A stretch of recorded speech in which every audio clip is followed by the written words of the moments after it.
No, yeah, I'll say it. I've had some trouble with my eye this morning, had to run to the doctor, so I'm not reading real well. I'm gonna let Nancy run the meeting this morning. Okay. Good morning, everybody, and welcome to the Brazos County Commissioners Court. We will meet in regular session on February 27th, 2024 at 10 a.m. in the Commissioners Courtroom of the Brazos County Administration Building, 200 South Texas Avenue, Suite 106, Bryan. The public may watch the meeting live at facebook.com, Brazos County, Texas. The first item is invocation and pledge of allegiance, and Commissioner Watson will lead us. Almighty, during this meeting, we pray for your divine blessings and guidance. We ask that you please keep our first responders and our military safe as they work to protect us. We pray for those lives damaged by violence, for world leaders to protect those people, and for a transforming peace. We ask that your guidance and direct our leadership on the court. I pray that we are ever mindful of opportunities to render our service to our fellow citizens and to our community.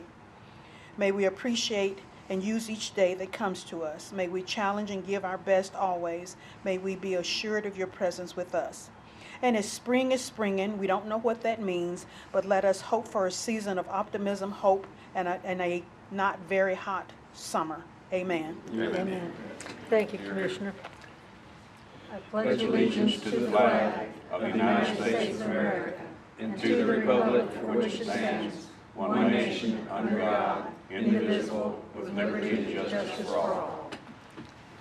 Honor the Texas flag. I pledge allegiance to thee, Texas, one state, under God, one and indivisible.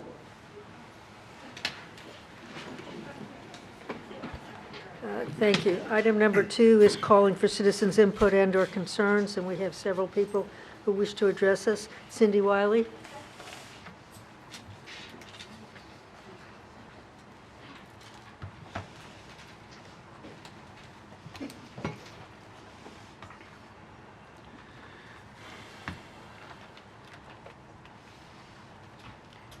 Morning, Judge and Commissioners. I just wanted to bring something to your attention. The voting machines that we are currently using, whether you have already voted or intending on voting between now and Election Day, are version 2.5.3. From my understanding, the data that I can find is that these systems that we are currently using, they were tested under the guidelines that were developed in 2005. So that's 18 years ago. Apparently there's a new version, 2015, that is stricter than the 2005 version. I don't know that we're going to actually have the opportunity to have machines tested in with the 2015 guidelines. But my question is, and I received this documentation with a FOIA request. In 2018, the contract that was signed between Brazos County and Hart has an amount of $84,204 for license and support for an annual fee. And if we're paying that much money for a system that complies with 2005 guidelines, I raise red flags. That is so much development in the computer world since 2005 that I'm very concerned for the safety and security and transparency and accuracy of our election machinery. And with that, I hope you give that some deep thought. That is a very scary thing. Thank you. Thank you. Fred Medina.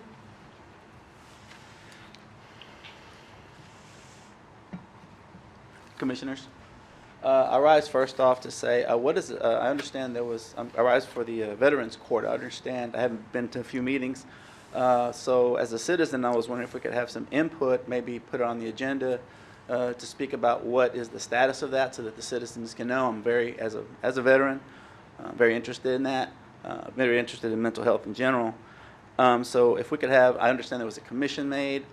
What's the status of that, what have you? If that could be some agenda item so that we can let the citizens know exactly what's going on, because I think there's a lot of models out there in Travis County, Houston, I believe in Harris County, that we can use to go ahead and get that moving forward. I'd really like to see that. And I want to stand in 100% support of of Trudy Hancock. I think she's done a wonderful job in these elections. She's done everything she could to inform the public of everything that needs to be done as far as running a free and fair election. My guy wins, it's all good. My guy loses, somebody cheated. This is America. I raise my hand to defend that Constitution and everybody's right to vote. If for 1 minute I thought that was an issue, I'd be here standing with other people, but I'm not. Trudy's done a magnificent job. Elections are free and fair. You have the right to avail yourselves of the courts if you don't feel something was done correctly, and you have your right to go in and audit them yourselves, following the proper channels. I understand the Commissioners Court had a workshop to that effect, to do everything that they could to please the citizenry. At some point, you can't please everybody. So we need to move on from that. If I thought once again, if I thought anything was going wrong, I would be there with other people, but I'm not.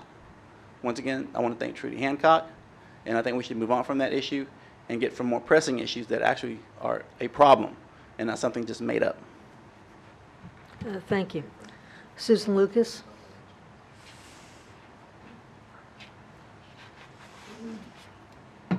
Hi. I submitted a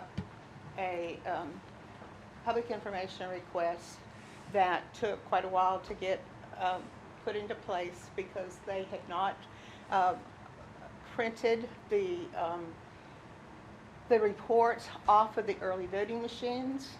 According to the election law, because at the end of early voting they can't print the tapes because the results would be evident. It says that the tapes will be printed later. It does not specify when later is, but it seems reasonable that later should be within the first 10 days after the election, so that it could be done before the canvass, because the information off of the early voting machines is information that should be used as part of that canvass, because that is the original information. And so I am asking that the court determine when those are going to be printed and make sure that they are printed within the first 10 days. Thank you. Thank you. Walter Dougherty?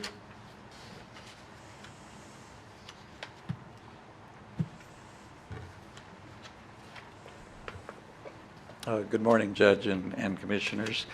I just want to follow up on some of the things that Professor Holtzapfel presented last time and say that the security and transparency and accuracy of our elections are not a partisan issue. We all need to work together to improve things and make them more secure, because if we don't have elections that are trustworthy and that the citizens all believe are trustworthy, then we don't have a country. So Professor Holtzapfel described the warnings from the FBI director and also from the Vice President of HART about the hackability of voting machines, and the FBI director said that there were more red flags now than there were before 9/11. So the security of computer-controlled infrastructure, which includes not just election systems, but our electric power, pipelines, railroads, water supply, everything's computer-controlled today. And so we need to pay attention to everything that we can do to improve the security of all of our systems. I just heard this morning that in Tarrant County, which is the Fort Worth area, that their electronic poll books were hacked, and I'm waiting for more information about that. 2.5 weeks ago, Fulton County, Georgia, which is the Atlanta area, had their county files encrypted and held for ransom, and they still haven't recovered from that. So this is a real concern for the whole country about all of our computerized systems. And to that end, I sent you a draft resolution, which I would like to offer again for the next meeting. Whereas the security and trustworthiness of elections held in Brazos County is of the utmost fundamental importance, and whereas Texas state law requires voting systems to be safe from fraudulent and unauthorized manipulation, and whereas FBI Director Christopher Wray has publicly testified to expect attacks on both national and local elections, and whereas Hart InterCivic Vice President Peter Lichtenheld has publicly testified that their voting machines, which are used in Brazos County, are hackable like all computers, and that Hart InterCivic works to make them less hackable, now therefore be it resolved that in order to better secure the Brazos County election management server running VerityCount software, this server is ordered to be immediately disconnected from all networks, including but not limited to wired, wireless, local area, wide area, Wi-Fi, Bluetooth, near field, and Albert sensor networks, with all physical network serial and parallel ports, including but not limited to RJ45, DB9, and DB25, sealed with tamper-evident seals, and this server is ordered not to be reconnected to any such network until the official canvass of election results for the March 5th election and any subsequent runoffs incomplete, and this server has been thoroughly inspected by a team consisting of 2 county IT employees and 2 outside computer experts. This is just a draft, but I would encourage you to consider it. Finally, we had a proposed resolution which was tabled to apply for a cybersecurity grant, which I would like very much to review. My concern is that this would put the county and the county computers under more federal surveillance. So the Albert sensor system that is in use in many counties right now has a statement in it that the county will notify, thank you, I'll finish my sentence, that the county is required to notify employees that they have no expectation of privacy. So if Sheriff Dickey sends an email to the sheriff in another county, is he aware that he has no expectation of privacy? Thank you. Period. Thank you. Thank you. Going on to item number 3, presentations and discussion. Presentation by Alan Day, General Manager of the Brazos Valley Groundwater District. Annual report. Morning, Alan. Good morning, Judge Peters and Commissioners. For those in the room that might not know who I am, my name is Alan Day. I'm the General Manager of Brazos Valley Groundwater Conservation District. I've been the General Manager going on 12 years in August. I'm here to update you on what went on in 2023 and kind of give you maybe a highlight or two of what you can expect coming in 2024. I want to start off by telling you that your 4 directors that y'all have appointed, Jason Barthnick for the City of Bryan, Gary Meckler for the City of College Station, Mark Caraba for agricultural interests, and Stephen Cass for rural water supply have done a fantastic job. They continue to do so, and couldn't ask for better board members. They are representing the entities and their water needs, and greatly appreciated. I do want to give you some highlights, and then I'm going to kind of fill in some things as we go along. So, and I'm not going to read every one of these. I gave each of you, you've gotten the full report, delivered that a couple of weeks ago, and you should have a summarized report, those cliff notes, so that you can go through and kind of pick and choose on things you want. But during 2023, 102 new non-exempt wells. Those are wells that are going to be metered and metered production reported to the district and fees paid on that metered production, okay? So 102 new ones. We had a rule, we'll talk about rule changes. We had a rule change, 24 rules changed in September of this year, of 2023. We had already started talking about rule changes back in September of 2022. And with any government entity, when rules are going to be changed, if it's going to affect an entity, you see people come in to take and make sure that they're under the old rules, which is fine and dandy. We had a landslide, okay? So we'll talk more about that in a minute. So 4 agricultural permits, you see the multi-use.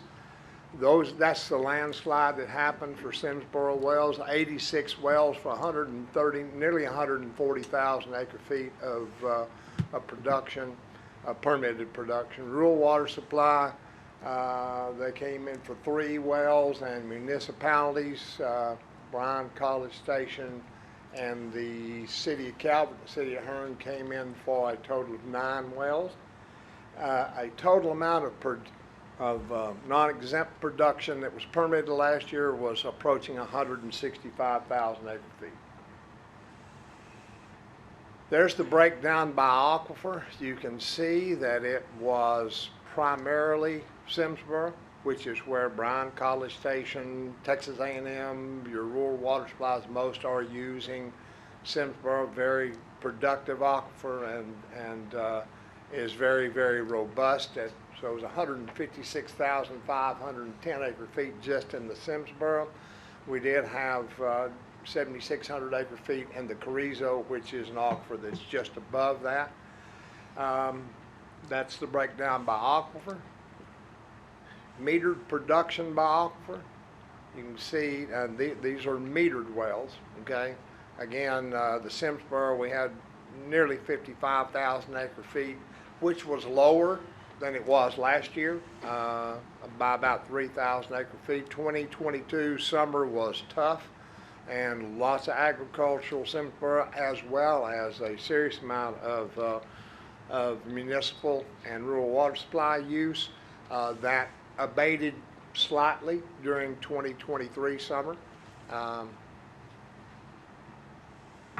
Moving on, there is the production by category. You can see agriculture, municipal, and again, all those categories were down just slightly, and that's for all aquifers. Fees paid. 91% of all the fees that we collect are paid by municipal and rural water supply. So their fee, and you can see we will collect, we're a year behind on collection, so production was in 2023. We'll begin collecting those fees now in 2024. And we'll have nearly $793,000 to collect during the year for last year's production. That's down about $13,000 from last year. So that is part of lowered production. Total number of exempt wells, meaning it's a domestic well, it's a livestock well, it's something that does less than 35 gallons per minute. And we registered 187 wells in Brazos County, 155 in Robertson County, and 72 rig supply wells. And everybody's going to go, well, gee whiz, there wasn't anybody drilling much except Wildfire doing a little bit of work. That is done because I have taken upon myself to go back into the old archived well logs that are housed with TCEQ, find those well logs, identify that there is a well at a location, and then we register the well. So, and a lot of the same thing going on with the 187 and 155. There's a lot of people that still believe that if they tell us they have a water well, we're going to come put a meter on it, Marcia. We're going to come put a meter on it, and we're going to tell them how much to pump. And that's just simply fabricated and not correct. My job is that if we don't know that you have a well, I can't protect your property rights. That's just the long and the short of it, and that's what we do. So I will talk more in a moment. Total number of wells that we now have on the books in the database, nearly 4,700 exempt wells, 1,300 plus oil and gas rig supply wells. Historic use wells, those are wells that were already in place when the district was formed in 2004, the first set of rules, and I'm going to use the word grandfathered. That's not a good word, but whatever production they had at the time, they came in and got that same production. And then since 2004, there's been 460 wells that either were already in place, didn't come in and get a historic use permit, or have been applied for and either drill the well or they're waiting to drill the wells. And our total number of wells is just over 7,000 that we have in the database, and I can tell you that there's at least another 3,000 wells that are out there, easily 3,000 wells out there that are in place, that need to be registered, that need to be protected. Anyway, another story for another day. The GMA stands for Groundwater Management Area. DFC stands for Desired Future Conditions. We at the GMA 12 is a group of 5 groundwater districts, all the way from Bastrop to over to Madisonville, and we have to come together every 5 years and plan together to determine what we, not just our board in Brazos Valley, but what their boards want the aquifers to look like 50 years from now. And that's where we are. At this point in time, we used to file about permits. We used to have big rows about who's going to get a permit, who's not going to get a permit, those days are done. Those days are long gone. It's all about managing the desired future condition. So we've just started the new round of planning for that. We're about 3 years out from the final determination of what that desired future condition will look like. But currently, we have to, by law, we've got to comply with these adopted desired future conditions. And the ones that I'm wanting you to pay attention to is, there's the Simsboro right there. What we will allow is 262 feet of artesian reduction in the aquifer over 50 years, out to year 2070. At this point in time, we've used, since 2000 to April of 2023, we've used 58 feet of the 262. We're down 22% over that period of time, okay, over the 23 years. You can see some of them haven't changed at all. We have 2 aquifers that have actually come up. Reason being, they're not particularly robust, but they're good for domestic and livestock use and are not intensively used. The next slide is going to tell you something. So the left-hand graph starts in year 2000 here and goes out to year 2070 down here, and that mimics a linear line, 262 feet of reduction from year 2000 down to year 2070, okay? Linear modeled line. Here, these lines, this starts in year 2000. We pick it up in year 2017 right here, and you see that we are going along slowly with a natural decline of the artesian head. That's just everybody out here pumping that has a Simsboro. This is for Simsboro. Everybody doing their pumping, whether it's Bryan and College Station, whether it's I've got a well and I've got cows, okay? That's an accumulation of pumping. you see here in year, whoops, let me go back, sorry. In year 2020, this is when the Vista Ridge project came online over in Burleson County and began to move water to San Antonio, about somewhere in the neighborhood of 50,000 acre feet a year. We're measuring water levels in wells, the artesian head, and so in April, here we are. In April of 2021, we've still got the same path here. We really had not seen any effect of that pumping a year after it had started pumping. But then we came into April of 2022, which was right here, and you see that it starts to break off and go down. That effect, that artesian reduction from that well field has now entered into Brazos and Robertson counties. And so we went down here from, I'm not sure of that number, I think it was 34, we go down to 43 feet of artesian head reduction.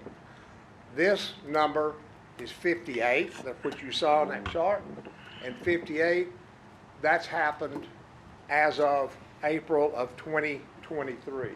We haven't taken the measurements yet for 2024. You can expect it to be lower.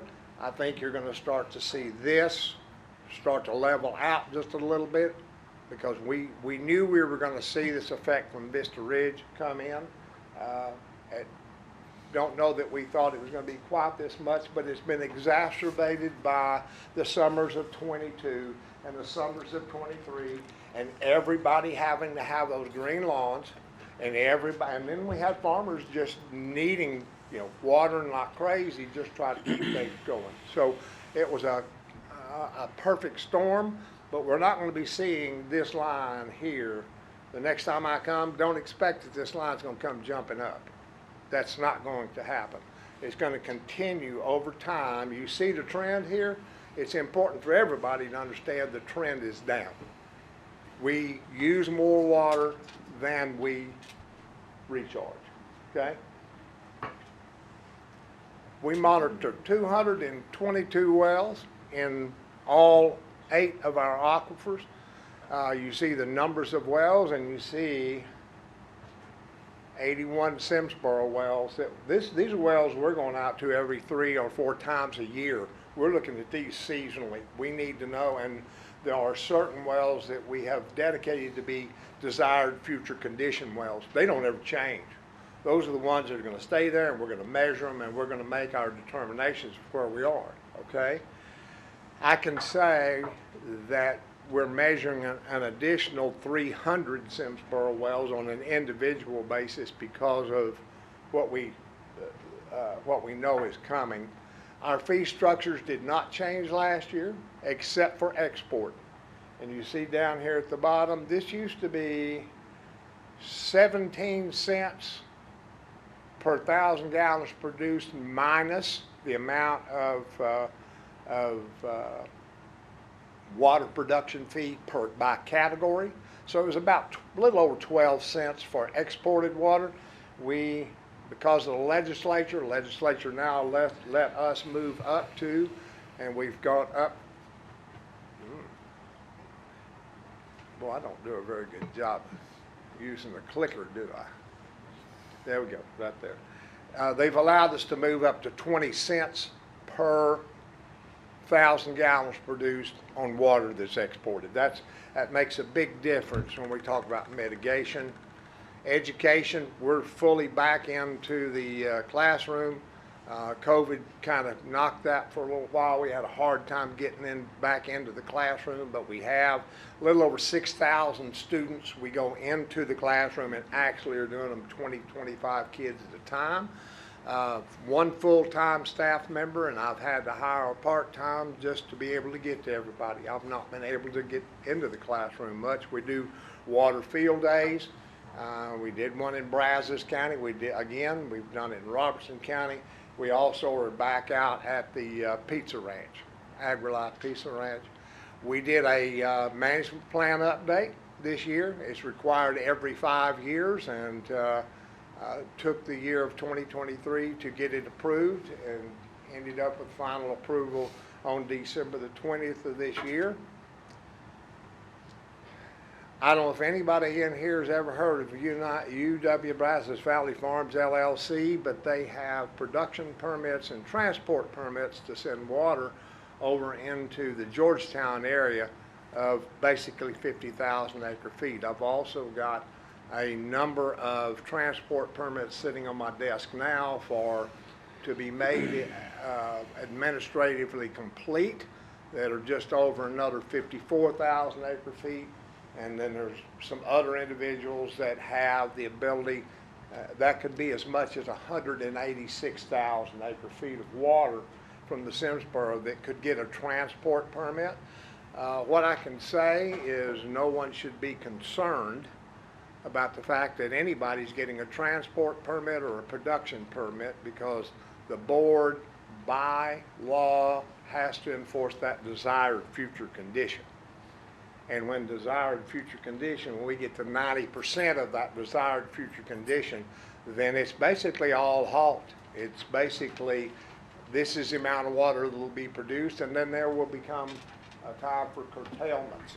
So I've had a lot of individuals that have been very concerned that everything's going to run out of water.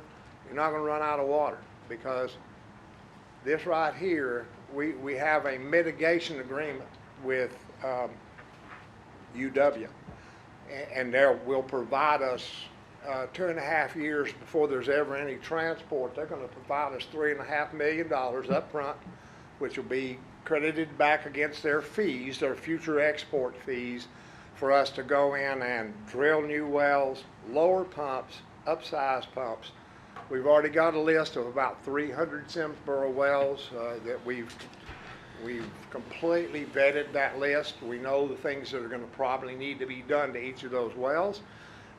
We have now determined that because of the additional transport permits that are coming and possible larger, more than 50,000, we've expanded our area to where we're going to encompass the entire Robertson County area. So our goal today is to identify every Simsboro well in the district. And we think there's about 300 more wells that we need to get to. Each of those wells, we've gotten to that well, we've identified the water level in the well, we identified the elevation, land elevation, and by subtracting water level from elevation, you get what's called the average above sea level. What is the water level above sea level?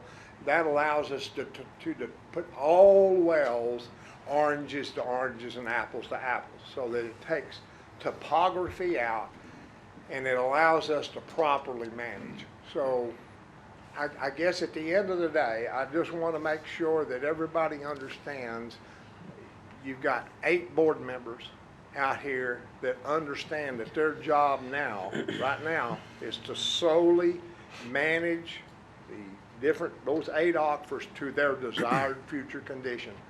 And they're on point, and they understand, and I am blessed to have those 8 people on there. They are like-minded, they understand property rights, but they also understand the job of protecting the aquifer. So with that, a lot more than y'all wanted to hear probably, but I'll sure take questions. Thank you, Alan. Any questions? Yeah, so what happens at 50,000 acre feet? Because they go up to that limit, but is 50,000 acre feet a threshold that they can't exceed, or if they exceed that is, I always, when I see numbers that go up to just below a number, there's always a reason for that. That it didn't have a reason. That it came out as a coincidence. They can pump up to 49,999. They can transport up to that number and no more, regardless of that. They can produce what are on their permits and cannot exceed what their permits say. End of sentence. Okay. The transport is likely going to be a co-applicancy of these others that have transport, that have production permits, that are seeking transport permits, and move the water through the pipeline that EPCOR is going to build over to Georgetown and Pflugerville and Hutto and to that area. So, but we're working with them to limit the amount of water that they're going to move altogether. So, Glad to I hear don't know that. if that answered your question or not, Steve. No, I just, it's always interesting to me whenever I see a number like that. It kind of indicates something, so. And then the other one is Welborn SUD's well is going to come online here in not too distant When will they come future. online? Yes. Georgetown needs water by 2031. I was told by one of the entities that in 4 years, they're probably going to be moving about 7,000 acre-feet through the pipe, and in 5 years, probably moving about 12,000. That's been some months ago. I wouldn't hold my breath on that, but it takes some time to get a big pipeline in place. So my guess is 2029. I Okay. think 2029 we're going to see water moving. Okay, and then, well, I know that if you manufacture semiconductors, you require an awful lot of water, and there's a $17 billion investment taking place over there. I'm happy about that. I think it's great with but that's a lot of water that they're going to need. And that water's coming out of Burleson County. Is it? Okay. The old Alcoa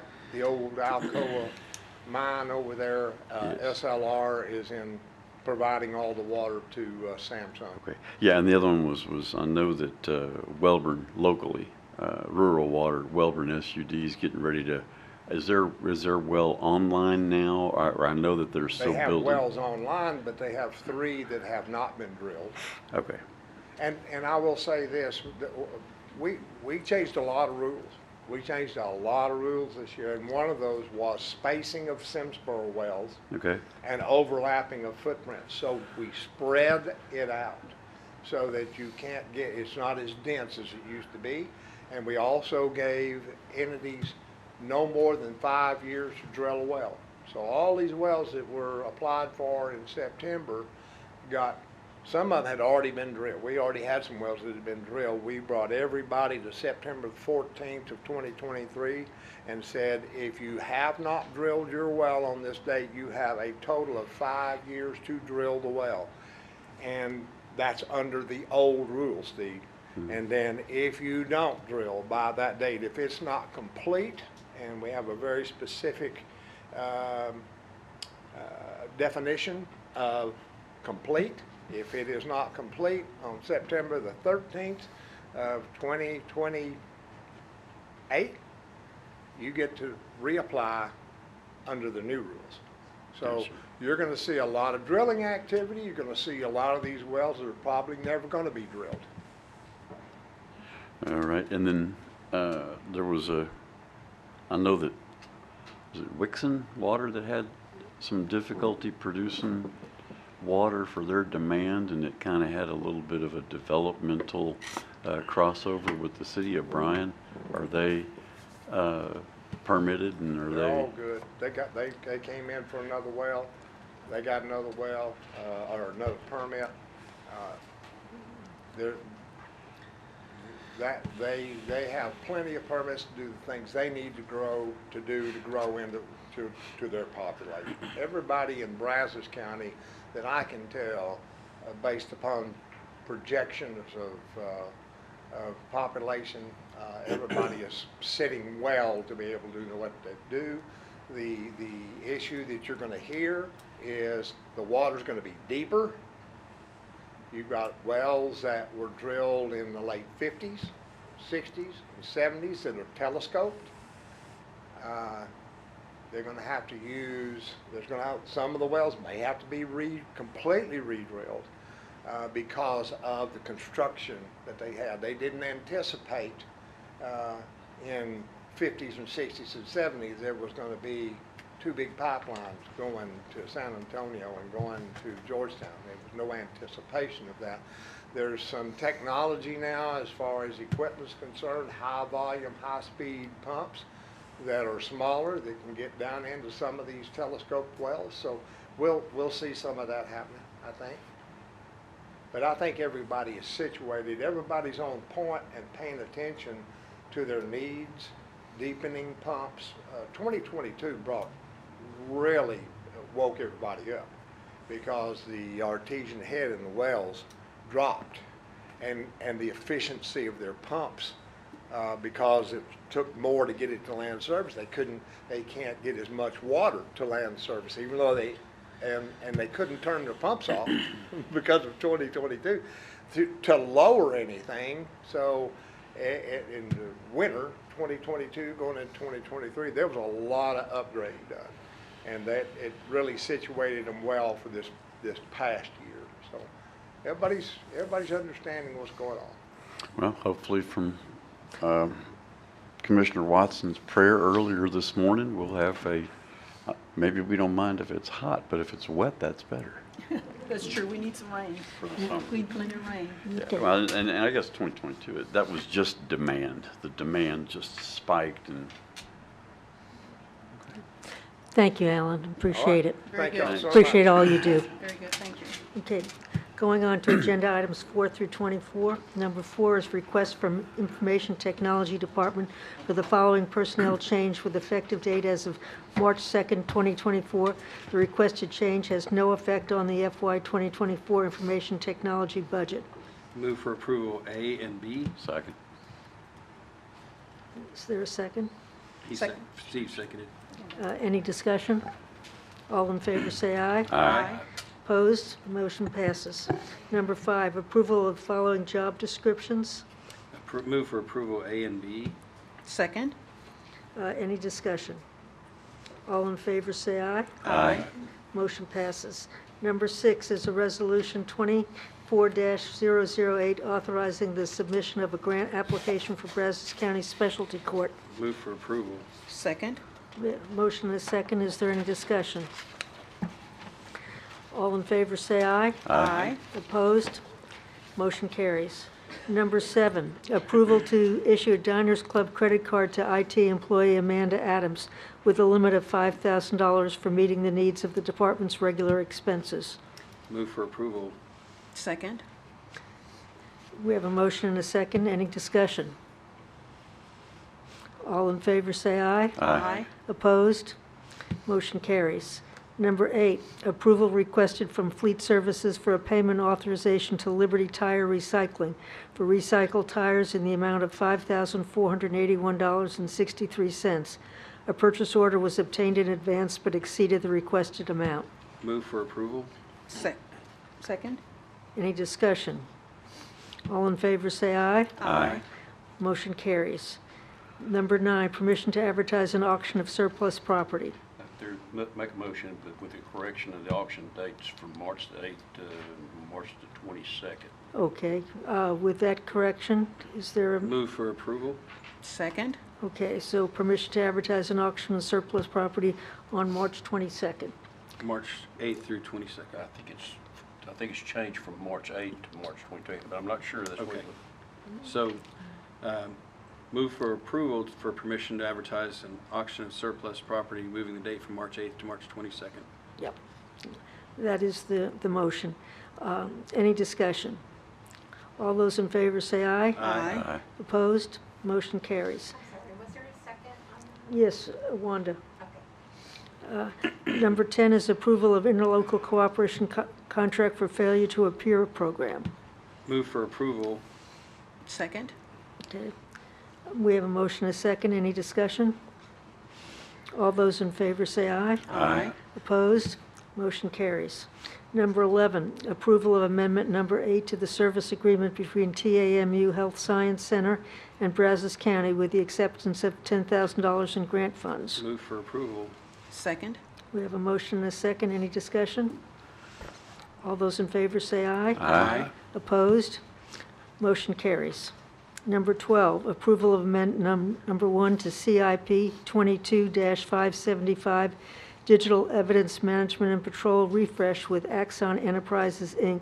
in the amount of $29,036.18 for additional equipment for new positions. Move for approval. Second. We have a motion and a second. Any discussion? All those in favor say aye. Aye. Opposed? Motion carries.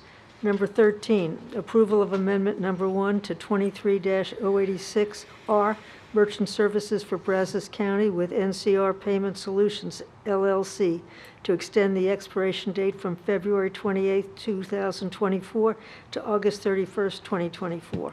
Move for approval. Second. We have a motion and a second. Any discussion? I'm just curious, the extension being for a brief period of time, is that the end of the extension of that contract, or is it?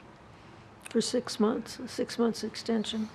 Yeah, and well, I know that most of the times our contracts are written where they can be extended longer than that, but I was just curious. So we're just extending it for 6 months. We're looking at getting quotes and looking to see if we're going to put it back out for RFP or if we can have a state contract. So we just need a 6-month gap to help us gather all that information. Thanks. Good. Thank you. We have a motion and a second. Any other discussion? All those in favor say aye. Aye. Opposed? Motion carries. Number 14 is approval of amendment number 3 to RFP 24-093R, Lab Services with Baylor Scott and White Medical Center, Temple, for the Health Department, Jail, Juvenile, and Employee Health Clinic to renew the contract for another year and add additional services requested. Move for approval. Second. We have a motion and a second. Any discussion? All those in favor say aye. Aye. Opposed? Motion carries. Number 15, approval of service agreement 24-101, Space Saver Preventive Maintenance with Southwest Solutions Group in the amount of $5,473.27. Move for approval. Second. We have a motion and a second. Any discussion? All in favor say aye. Aye. Opposed? Motion carries. Number 16, approval of the final plat of Southern Point Section 202, 18.808 acres, Sterrett D. Smith League Survey, A210, City of College Station, ETJ, Brazos County, Texas, sites located in Precinct 1. Move approval. Second. There's a motion and a second. Any discussion? All those in favor say aye. Aye. Opposed? Motion carries. Number 17, approval of resubmittal of the final plat of Ridgeview Estates subdivision, which corrects missing on-site sewage facility notes from previous plat. 25 acres, Richardson Perry League, A-44, City of Bryan, ETJ, Brazos County, Texas, sites located in Precinct 2. Move for approval. Second. Any discussion? All those in favor say aye. Aye. Opposed? Motion carries. Number 18 is approval of the Treasury Report for December 2023 and quarter ending December 31st, 2023. Move for approval. Second. We have a motion and a second. Any discussion? All those in favor say aye. Aye. Opposed? Motion carries. Number 19, tax refund applications for the following. Move for approval A through K. Second. We have a motion and a second. Any discussion? All those in favor say aye. Aye. Opposed? Motion carries. Number 20 is budget amendments, FY 23-24, budget amendments 20.01 to 20.06. Move for approval. Second. Any discussion? All those in favor say aye. Aye. Opposed? Motion carries. Number 21 is personnel change of status. Move for approval A and B. Second. We have a motion and a second. Is there any discussion? All those in favor say aye. Aye. Opposed? Motion carries. Number 22 is payment of claims. Claim number 8201080 through claim number 8201200, and claim number 9200414 through claim number 9200471, and claim number 4200472 through claim number 9200478. Move for approval. Second. We have a motion and a second. Any discussion? All those in favor say aye. Aye. Opposed? Motion carries.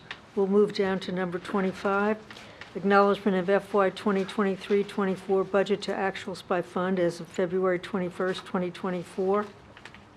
Acknowledgment of FY 2023-24 contingency budget to actuals by fund as of February 21st, 2024. And number 26, acknowledgment of the CY 2023 racial profiling report for the Brazos County Sheriff's Office. Number 27 is the acknowledgment of Brazos Valley Groundwater Conservation District 2023 annual report. Number 28 is acknowledgment of monthly reports submitted in February 2024. Number 29, Juvenile Director's Report on Detention Population. Linda. Good morning, Judge and Commissioners. We have 35 juveniles in detention, 30 males, 5 females, and 35 on electronic monitor. Thank you. Sheriff? Good morning, everyone. Count today, 771, 648 men, 123 women, 44 on electronic monitoring. Thank you. Thank you. Commissioner Berry? Yes. Ms. McQueen wanted to see if we could clarify the payment of claims numbers on item number 22 to make sure we got that right. Oh, yeah, payment of claims.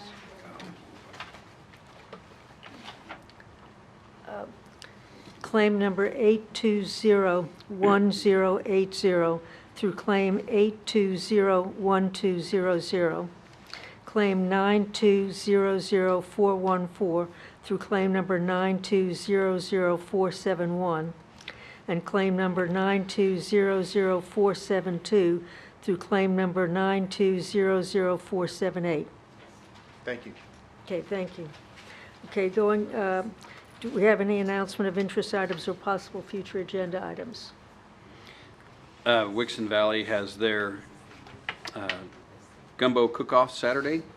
If you go to City of Wixon Valley Facebook page, you can see all about that, or their website. It's going to be a great event. Love to see everyone out there. Weather should be awesome. The gumbo is always awesome. So bring your Tums and come on out. Okay, great.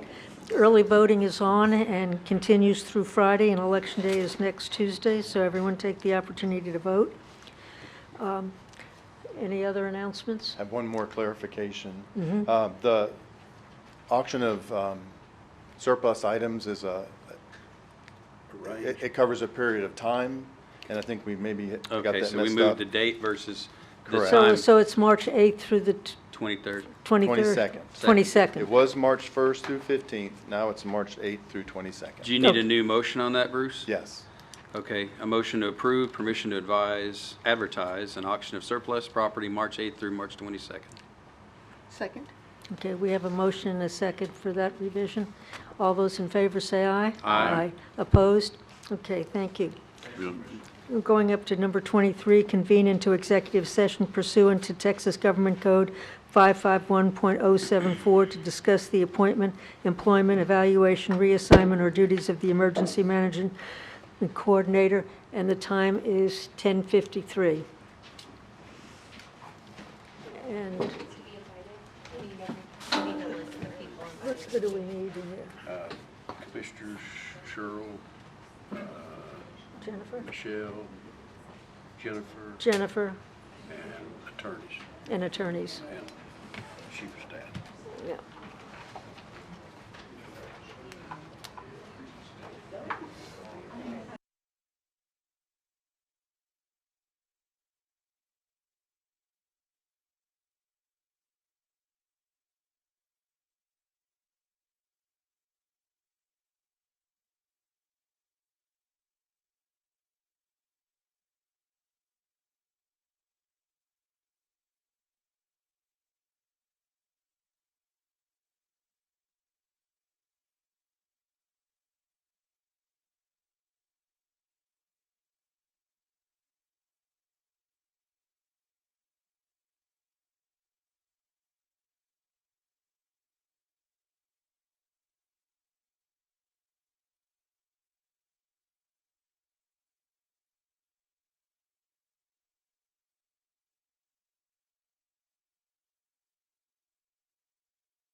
No action to take, so we are adjourned. Okay. We are back from executive session. The time is 11:09, and we do not have any action to take, so the meeting is adjourned. Thank you.